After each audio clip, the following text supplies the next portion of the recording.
अमरेली की राजस्थली गांव की चारागाह की जमीन पर जेसीबी और ट्रैक्टर से मिट्टी खोदी जा रही थी और मिनरल निकालकर बार में ले जाया जा रहा था। तभी राजस्थली गांव के लोगों को इसकी जानकारी हुई और उन्होंने चप्पल गांव के आपके विपक्षी नेता जेडी कथीरिया को बताया। जेडी कथीरिया मौके पर पहुंचे तो उन्होंने मिनरल चोरी को रुकवाया और जेडी कथीरिया ने कहा कि अगर ये मिनरल चोरी नहीं रुकी तो उन्होंने कानूनी कार्रवाई करने का आदेश दिया है। रिपोर्टर फारूक बिलखिया, अमरेली। જે કરવું હોય વાળી લ્યો બધાય બધાય કહેવાય વાળી લ્યો લખન કબી હાલ બધાય ભરવાડ લઈ જન બધાય કે વાળી લે હાલ લખન કે હવે આપણે ને ભાઈ ભાઈ આપણે હું આડું કરી દઉં અને આપણે આ ઊભા રહી બધાય અને ભાઈ આ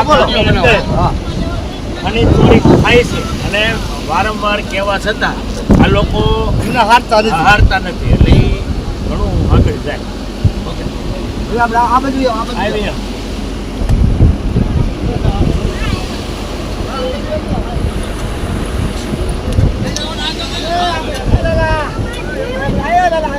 જેડી કથીરિયા, હું આમ આદમી પાર્ટીમાં અહીંયા મારું ગામ ચાપાથળ છે અને અત્યારે હું આમ આદમી પાર્ટીની અંદર એક સભ્ય છું। આ વિષય છે રાથળી ગામનો।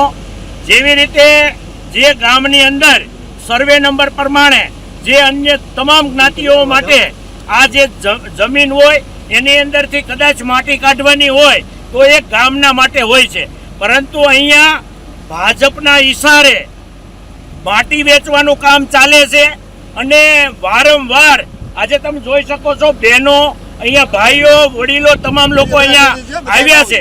તો આ બેશરમો હવે ગામની માટી પણ રહેવા નથી દેતા, એટલે અમે અધિકારીઓના ધ્યાન દોરવા માટે અમે આ વિનંતી કરીએ છીએ। ખૂબ મોટી સંખ્યામાં બહેનો પણ છે, ભાઈઓ પણ છે।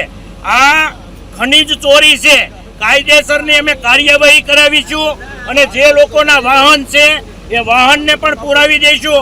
જો આ રાથળી ગામની સીમમાં હવે બીજી વાર આ વાહન અથવા તો કોઈ પણ વસ્તુ દેખાશે તો અમે કાયદેસરની કાર્યવાહી કરીશું। બરાબર છે ને? અમારા ગામનો સરપંચ છે ને ઈ દૂધ વેચાવે છે અને ખાય છે અને પૈસા ખાઈ જાય છે। અમારું બધાનું આખા ગામનું એવું કહેવાનું થાય છે કે આવો જ વાર કાઢો। સરપંચ અહીંયા આવતો નથી, હું કામ નથી આવતો, જવાબ દેતો નથી, હું કારણ નથી દેતો, પૈસા ખાઈ જાય। આ ગામો ગામ પ્રશ્નો છે।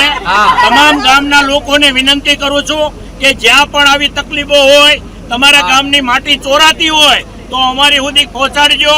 110% ગામની માટી ગામમાં જ રહેવી જોઈએ, એની માટે અમે તમે તમામ લોકો સાથે છીએ।